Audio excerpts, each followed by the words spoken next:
Hi there everybody, I was going to be doing a review of Harley Quinn's Revenge, which was the new Arkham City story-based DLC. However, things have been put on the back burner because of the fact that we have just gotten the announcement of Injustice, which is the brand new DC Comics beat-em-up coming out for Xbox 360, PlayStation 3 and Wii U next year. Obviously E3 is starting in just a couple of days, but wow, I was not expecting this one. It's from the guys that brought us Mortal Kombat vs. DC a few years ago, and more to the point, NetherRealm Studios, the guys behind Mortal Kombat 9, one of my favourite games from last year. Now, I'm a huge Mortal Kombat fan, and I just happen to be a huge DC Comics fan, but they've really excelled themselves as of last year with Mortal Kombat 9. It's probably my favourite beat-em-up that I've ever played, really, because, I mean, they build on the story that they set up in Mortal Kombat vs. DC in a really, really good way and told a really, really good tale from the first three Mortal Kombat games.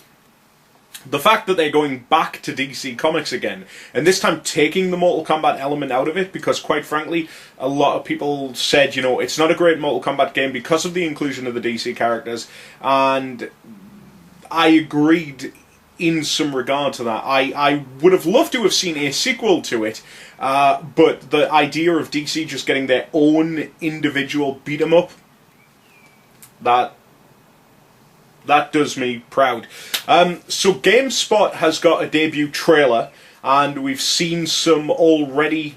We've seen some of the roster already. So I'm going to go through a few of the bullet points that I made in the article and just talk about them. Okay, so first of all, it's Justin Gray and Jimmy Palmiotti who are writing All Star Western and who are doing the Amicom. I think that's how you pronounce it. Digital comic book. I've loved their work on Jonah Hex. I love their work on Uncle Sam. They're a great team, so I'm again looking forward. And I think they did actually write Mortal Kombat vs. DC, so again looking forward to see what they have there. What have they said? Okay, so cast of characters who we know so far. Superman, Batman, Wonder Woman. The Trinity are in there, that's obvious. We got to see The Flash. We got to see Solomon Grundy, we got to see Harley Quinn, and I feel like I'm missing somebody. Did we?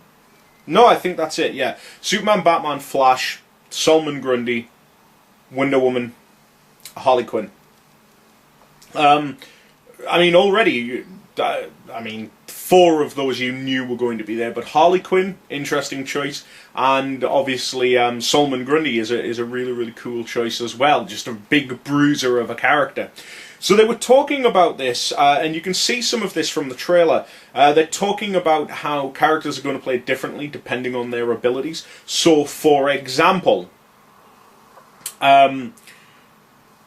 in one particular level, which is a big city, people thought it was Metropolis. It's not. They just said it's a big-ass city. Batman can slam somebody's head off the hood of a car, whereas somebody like Wonder Woman can just pick the car up and use it as a weapon.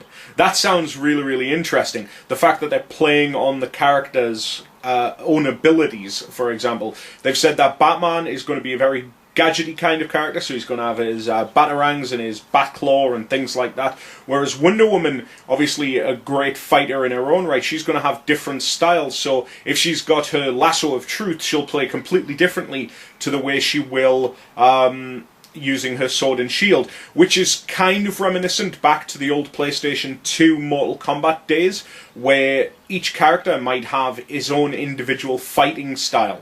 And you would usually have 2 or 3 depending on which character you had, and you can switch between them, and it would basically open up an entirely different new set of ways of playing with that character.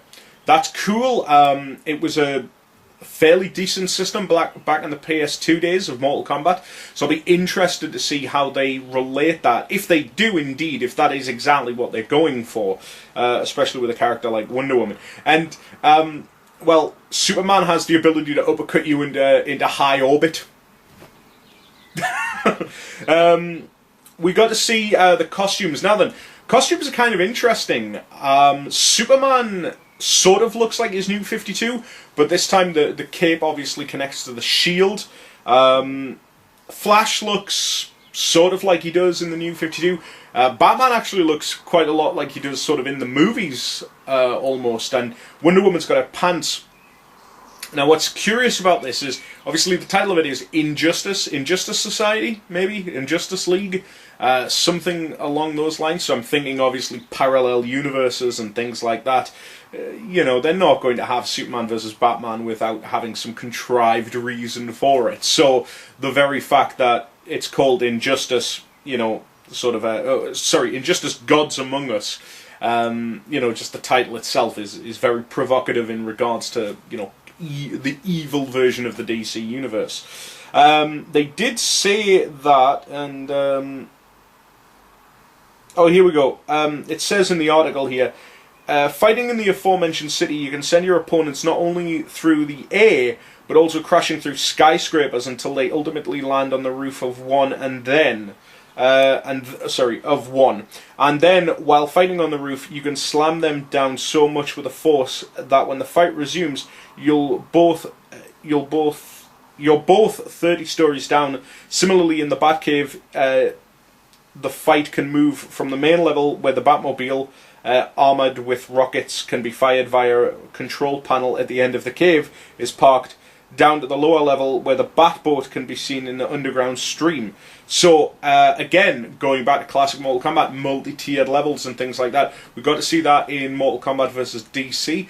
Didn't see it so much in Mortal Kombat 9. The levels were quite linear, but if anybody remembers things like Mortal Kombat 3, you know, uppercutting people and stuff into different areas, that's all cool. They did say as well that... oh, that was it. It was Lex Luthor.